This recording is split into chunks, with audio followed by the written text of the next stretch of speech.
Assalamualaikum warahmatullahi wabarakatuh. Waalaikumsalam. La ilaha illallah wa asyhadu anna Muhammadan abduhu wa rasulullah nabiyya ba'da. Puji syukur kepada Allah Subhanahu wa taala.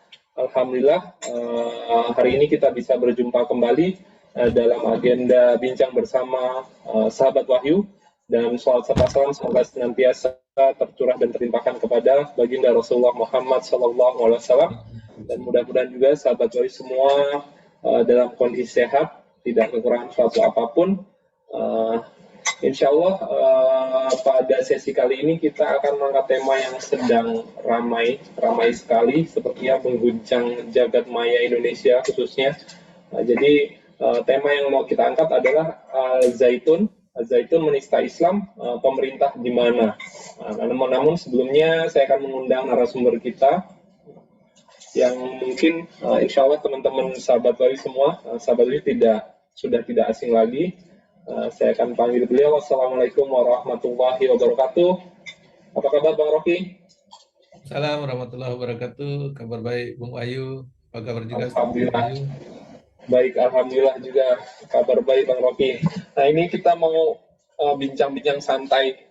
Meskipun kondisinya kurang santai nih, membuat umat Islam mendidih lagi Bang Rocky. Banyak umat Islam marah, kan? Kita ketahui bahwa ratusan massa itu kan dari Forum Indramayu melakukan aksi demo di Pondok Pesantren Al-Zaitun, Kabupaten Indramayu, Jawa Barat pada hari Kamis 15 Juni 2023. Jadi mereka menilai bahwa Al-Zaitun ini menista agama dan menyebarkan ajaran sesat, dan kita ketahui banyak statement-statement daripada Panji Gumilang, diantaranya yang menyatakan bahwa Al-Quran bukan kalam Allah. Kemudian baru-baru ini beliau juga menyatakan bahwa masjid masjid adalah tempat orang yang putus asa. Jadi banyak statement-statement yang menurut pandangan umat Islam itu sangat menyakitkan gitu. Artinya itu adalah penistaan. Nah, kira-kira langsung saja apa tanggapan Bang Rocky tentang kejadian-kejadian terkait Az-Zaitun beberapa hari atau beberapa minggu belakangan ini, Bang Rocky? Iya, saya menyapa dulu ya kepada para sahabat Wahyu di berbagai penjuru negeri. Saya doakan semoga dalam keadaan sehat walafiat dan juga dilimpahkan rezeki yang barokah. Amin ya rabbal alamin. Jadi kalau kita lihat persoalan ini, ada masyarakat menggeruduk pesantren Az-Zaitun, padahal masyarakatnya juga Muslim, itu memang suatu keanehan ya. Semestinya kan tidak.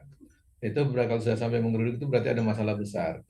Biasanya umat Islam itu kan umat yang paling adem, ayem, sangat penyayang, sangat lembut. Gitu.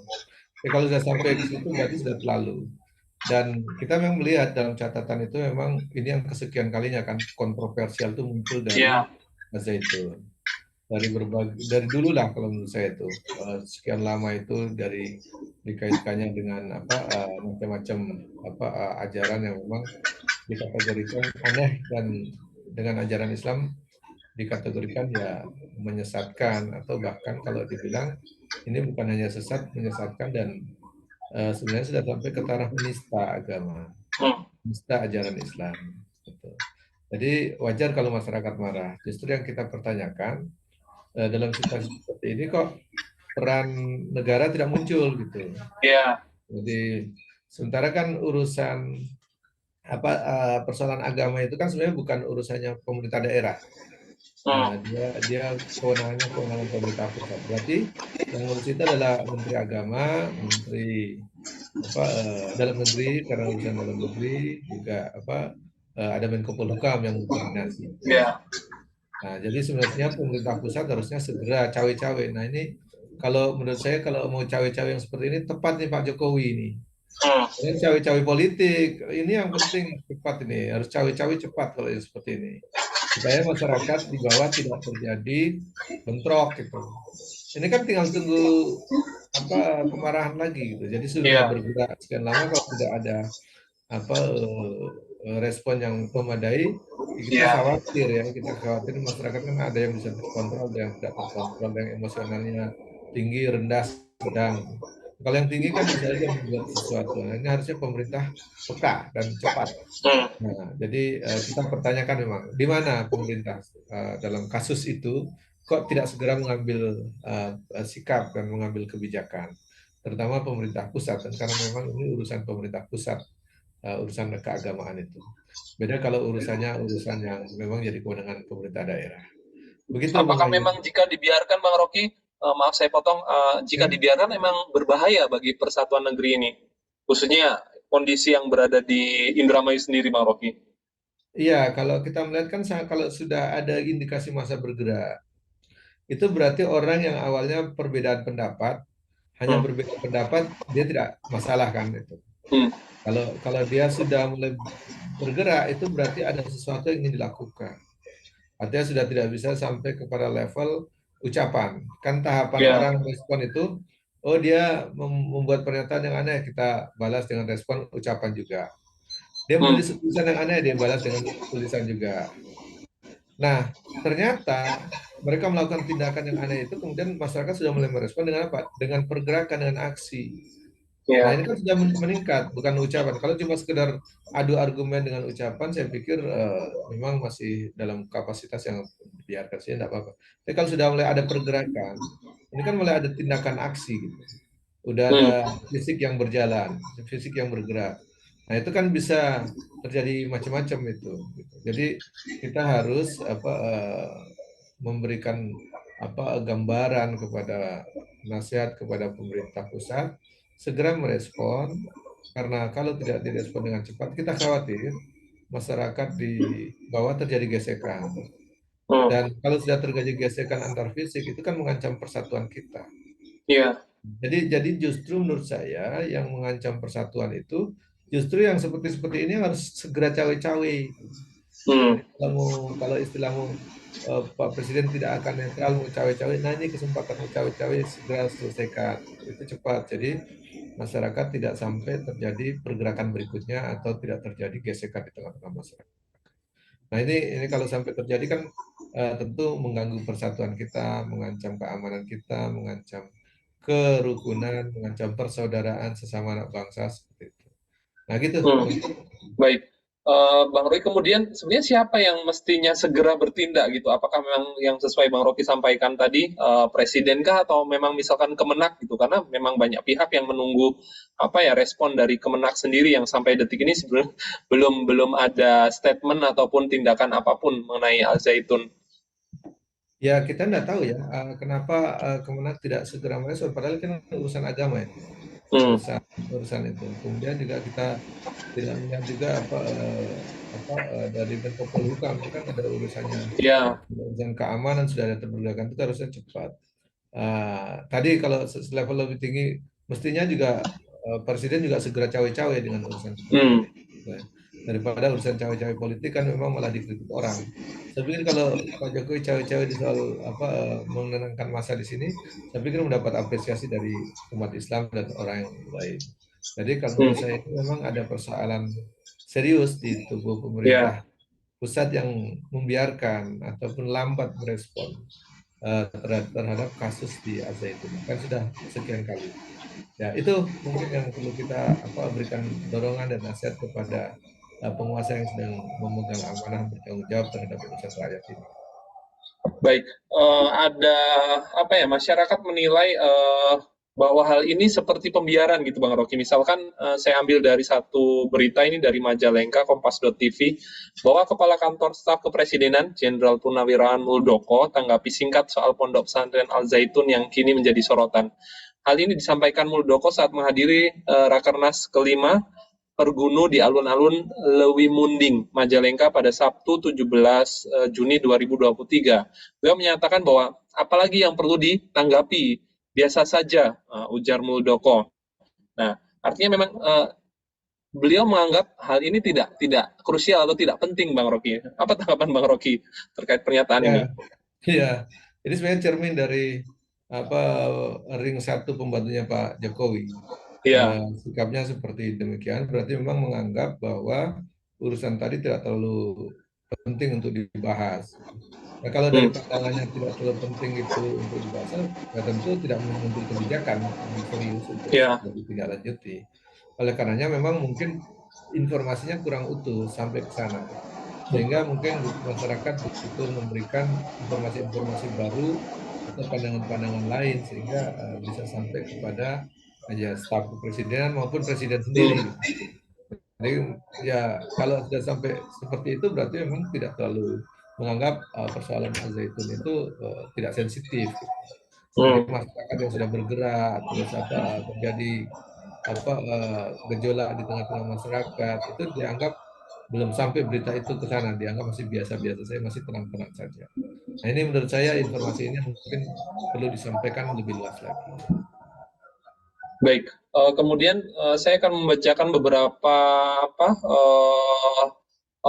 pernyataan-pernyataan yang kontra terkait kondisi Al Zaitun. Yang pertama ini dari LBM PWNU Jabar, bahwa LBM PWNU Jabar resmi menyepakati bahwa Madhat Al Zaitun telah menyimpang dari ajaran Ahlussunnah wal Jamaah, karena di situ termasuk menafsirkan Al-Quran secara serampangan yang diancam Nabi masuk neraka. Kemudian lagu Hafenu Salam Alaihim viral di media sosial, dan itu dinyanyikan pendiri Ponpes Al Zaitun Panji Gumilang. Artinya memang hal ini adalah lagu berbahasa Ibrani yang dianggap sebagai salam khas bangsa Yahudi. Kemudian LBM PWNU juga mengharamkan orang tua untuk menyekolahkan anak-anak ke pondok pesantren Al Zaitun Indramayu, Bang Rocky.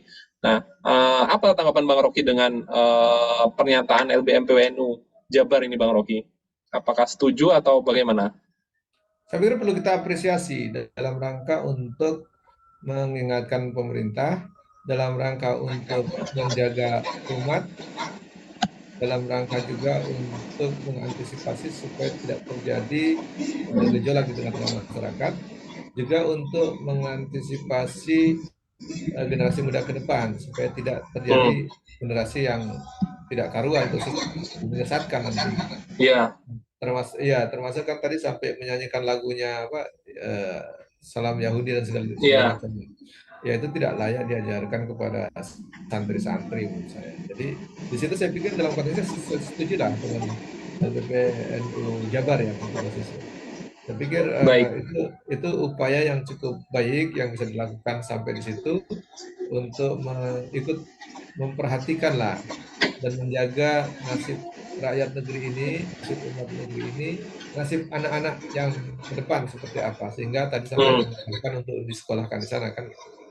Nah, semestinya itu dilakukan juga lebih besar lagi kan, bisa jadi yang sekolah di sana bukan hanya anak-anak yang dari Jabar, bisa jadi yang dari luar lagi ya. Mestinya tadi saya bilang ini harusnya ditangani skalanya skala nasional, skala pusat.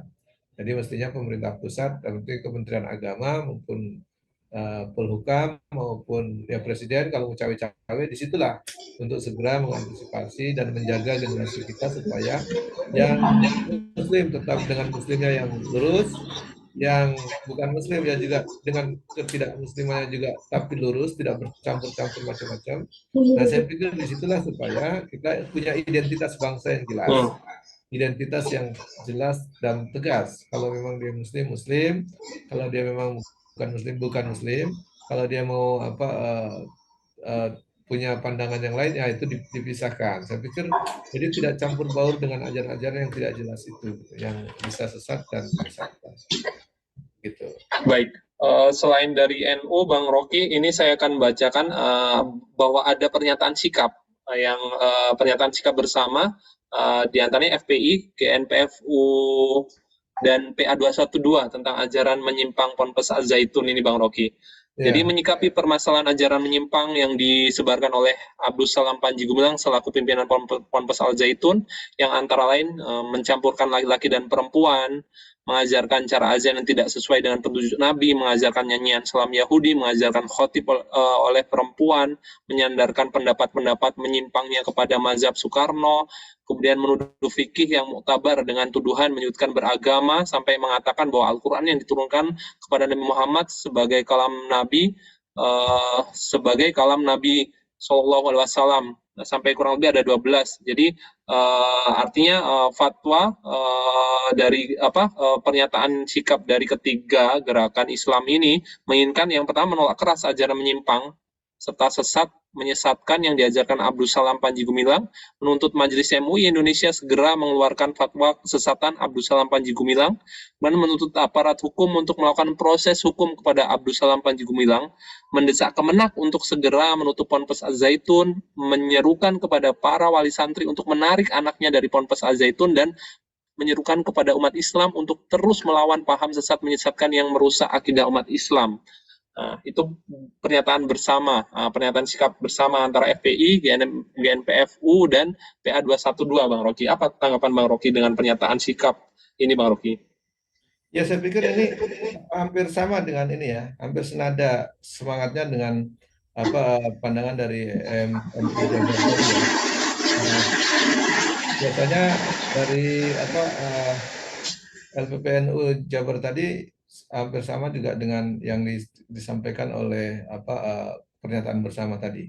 Nah, kita tunggu sebenarnya mestinya dari biasa kalau NU mengeluarkan pendapat biasanya diikuti dengan pengamanannya dengan banser. Nah, cuma kita belum lihat dengan banser turun atau tidak itu. Biasanya akan lebih efektif itu. Nah, ini kalau pengawalan dari PA212, dari GNPF segala macam itu kan. Iya. Itu saya pikir pandangannya cukup bagus dan hampir sama dengan yang disampaikan dengan dari MUI tadi, MUI Jabar. Nah, tujuannya sama, ada yang disuruh menarik santri-santrinya supaya apa? Supaya generasi penerus kita itu yang Muslim itu tidak tercampur akidahnya yang campur-campur. Dia Muslim, dia belajar namanya mengamalkan salam-salam Yahudi segala macam itu. Saya pikir itu penting juga. Jadi, biarlah Muslim jadi Muslim yang sesungguhnya. Kalau dia mau jadi Yahudi, Yahudi yang sesungguhnya. Kalau jadi Nasrani, Nasrani sesungguhnya. Kalau Majusi, Majusi sesungguhnya. Sehingga disitulah bisa kita katakan kita bertoleransi bersama. Ya, tidak saling meragukan situ posisi toleransi itu. Nah, jadi Muslim Islam itu mengajarkan toleransi memang, tapi tidak boleh mencampur adukan. Jadi kalau saya lihat ini memang penting untuk dikawal oleh umat. Apalagi tadi sampai mendorong pemerintah untuk bertindak. Di situ yang saya lihat memang pemerintah harus mengambil kebijakan cepat karena kalau lambat itu bisa menimbulkan gesekan di tengah masyarakat semakin memanas. Semakin gesekan panas dan bisa terjadi percikan kan. Kalau dua benda yang digeserkan itu kan lama-lama panas, terjadi percikan api ya bahaya itu. Nah, oleh karenanya aparat penegak hukum harus juga bertindak cepat. Dan pikir itu banyak pasal bisa dikenakan kepada Panji Gumilang itu. Ada pasal agama, ada pasal ujaran kebencian, ada macam-macam di situ. Ada pakai undang-undang ITE gitu. Jadi saya pikir itu kalau aparat penegak hukum dia mau bertindak cepat, saya pikir masyarakat tidak perlu ada reaksi yang berlebihan. Jadi kita tentu mendorong pernyataan-pernyataan yang dilakukan oleh Ormas maupun dari NU Jabar maupun dari FPI maupun dari GNPF Ulama maupun dari PA212. Saya pikir ini memberikan masukan kepada aparat pemerintah untuk menggunakan kewenangannya dan menjalankan tanggung jawabnya untuk melindungi bangsa dan seluruh anak negeri ini supaya jangan sampai ada yang tersakiti atau bisa jadi terluka. Dan juga jangan sampai ada sesama negeri ini saling menodai ajaran agama yang lain. Jadi jangan adukan tuh. Bahkan kalau saya lihat kan dengan arogan Panji Gumilang mengatakan mengambil mazhab Soekarno misalnya gitu. Soekarno itu juga sudah terlalu jauh lah melakukan pandangan-pandangan yang aneh-aneh. Nah, menurut saya ini aparat penegak hukum bisa melakukan tindakan hukum untuk penegakannya dengan berbagai pasal yang dapat dikenakan, dan kalau itu bisa dilakukan saya pikir akan mereda. Kemudian untuk personal, kemudian untuk institusinya saya pikir Kementerian Agama bisa segera mengambil kebijakan, baik itu direhabilitasi, diperbaiki atau dibekukan dulu itu terserah, tapi yang jelas harus segera diambil perbaikan. Kemudian untuk masyarakat saya pikir juga harus terus mendorong. Khawatir kalau tidak ada aksi, tidak ada demo, semua diam lagi gitu. Nah, ini kita khawatir juga gitu. Baik Bang Roy, kemudian sebenarnya bagaimana pandangan Islam Bang Rocky dalam permasalahan-permasalahan seperti Al-Zaitun seperti ini Bang Rocky? Iya, sebenarnya dalam Islam itu dibuka ke sana untuk beristihad, untuk berbeda pandangan, itu sangat luas. Tetapi tentu dalam hal-hal yang dibolehkan berbeda pandangan, berbeda pendapat. Dalam hal pokok yang prinsip, itu yang sudah diatur, itu tidak boleh diganggu, terutama dalam akidah. Itu tidak boleh ada penafsiran yang aneh-aneh. Nah, kalau saya melihat di situ, eh, memang dalam Islam memberi ruang yang luas untuk orang itu bisa berkreasi dengan pemikiran-pemikiran baru, menggali hukum-hukum baru, tetapi tidak boleh menggali hukum yang menyimpang dari ajaran Islam, menyimpang dari Al-Quran. Jadi ada guidance-nya gitu, ada apa kitab sucinya, dan tidak boleh membuat ngarang-ngarang sendiri di situ posisinya. Dia boleh berkreatif sekreatif-kreatifnya, tetapi ada panduannya gitu. Jadi tidak seenaknya aja gitu. Nah, ini yang saya lihat yang ada dalam Islam. Nah, bagi orang-orang yang sampai menyimpang atau menistakan ajaran Islam, itu kan hukumnya sangat berat dalam Islam. Kalau dia sampai menghina Islam, menistakan Islam, itu kan hukumnya sampai hukuman mati gitu. Jadi jelas sekali gitu. Menghina Nabi, menghina ajarannya, menghina kitab suci itu udah jelas sekali dalam Islam itu untuk dijaga kehormatan kesuciannya. Jadi sebenarnya Islam itu ajaran yang memberi pandangan yang luas, tapi tidak boleh sampai menghina. Kan orang yang baik, orang yang beriman itu tidak suka menghina-menghina, tidak suka menista-menista. Hanya orang yang orang-orang nista, orang-orang hina yang bisa melakukan hinaan-hinaan dan menistakan ajaran Islam itu. Jadi kalau begitu ada orang yang bisa menista ajaran Islam itu berarti orang itu sangat hina dan sangat nista. Hanya orang-orang seperti itu yang bisa melakukan. Nah, kalau dia seorang yang beriman yang baik, tentu hati-hati sekali dia berbicara, apalagi terhadap ajaran Islam, Al-Quran, pokok-pokok ya, Nabi dan seterusnya. Jadi tidak seenaknya aja melakukan pernyataan-pernyataan yang menyimpang dan menyesatkan, atau bahkan kategori bukan sekedar menyesatkan, menghina atau menistakan. Nah, ini saya pikir dalam Islam sangat tegas di situ.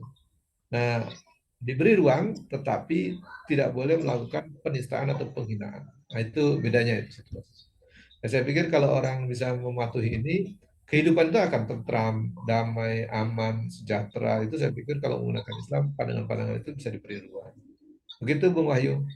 Baik, baik, Masya Allah, luar biasa Bang Rocky atas pemaparannya. Kita sudah sampai di penghujung acara, namun sebelumnya saya ingin mendengarkan closing statement dari Bang Rocky terkait tema kita Az-Zaitun menista Islam. Pemerintah di mana? Silakan Bang Rocky.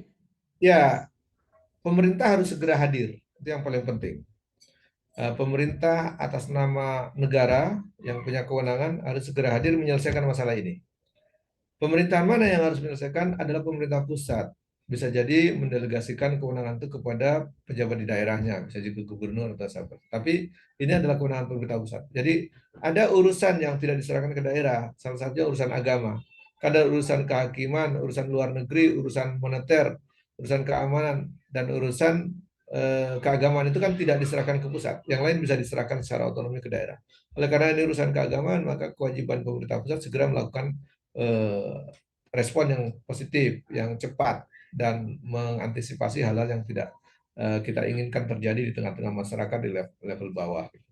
Nah, ini kedua, yang sebagai masyarakat, kita minta masyarakat bisa menggunakan haknya untuk menyampaikan pendapat, tetapi dengan cara yang tidak anarkis, dengan cara yang baik, teratur.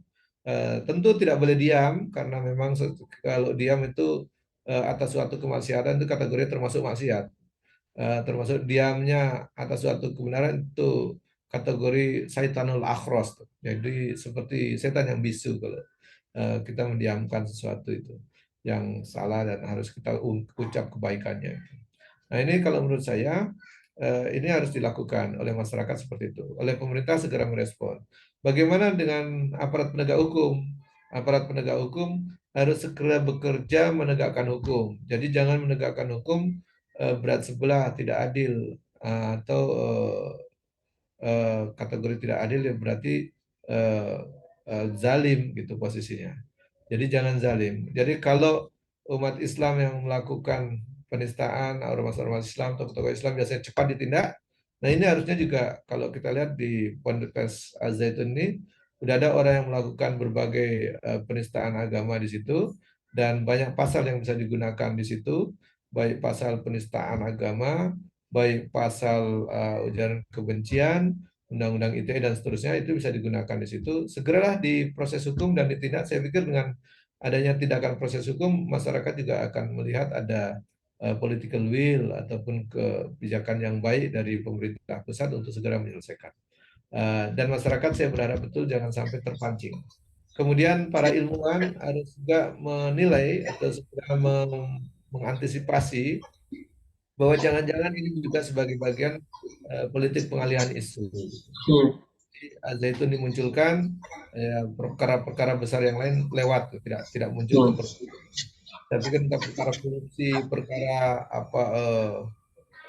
DPT yang belum clear, perkara daftar pemilu, dan perkara partai yang ada terkait korupsi dan seterusnya, kader-kadernya, itu saya pikir itu tidak boleh hilang dengan munculnya kasus ini. Jadi jangan sampai kasus Al-Zaitun ini seperti smoke screen gitu. Jadi digunakan menutupi kasus-kasus besar, kasus-kasus yang lagi seksi di tengah-tengah pergolakan politik ini, di saat orang lagi sibuk ini persoalan partai mana bergandeng ke partai mana, pihak mana bergandeng dengan oligarki mana, ini lagi tinggi-tingginya. Jadi kita perlu mewaspadai, tentu proporsional saja, Al-Zaitun diselesaikan, tetapi kasus-kasus yang muncul entah korupsi di berbagai menterinya Pak Jokowi yang sedang diproses, ya itu berjalan terus.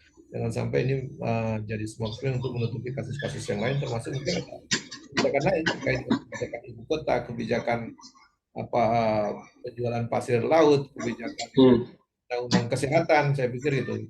Ini juga saya lihat seksi. Jadi kalau undang-undang kesehatan ini bisa tidak diperhatikan oleh publik gara-gara itu, saya pikir juga kecolongan juga, karena dampaknya besar juga untuk kesehatan kepada masyarakat dalam waktu dekat akan ditetap. Saya pikir ini juga perlu bagi para aktivis, para ilmuwan harus tetap membaca ini dan harus menyikapinya dengan tepat. Saya pikir begitu, Bung Wahyu.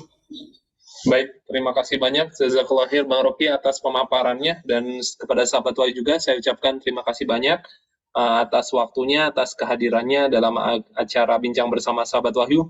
Mudah-mudahan kejadian-kejadian seperti ini tidak dianggap wajar, baik itu oleh individu, masyarakat, bahkan negara yang memang wajib melakukan sesuatu atau menyelesaikan secara cepat agar masalah ini tidak terulang kembali dan menjadi polemik bagi masyarakat. Mungkin itu saja yang ingin saya sampaikan. Apabila ada kata-kata yang salah, saya mohon maaf, dan kepada Allah saya mohon ampun. Sampai bertemu dalam Bincang Bersama Sahabat Wahyu sesi berikutnya. Assalamualaikum warahmatullahi wabarakatuh.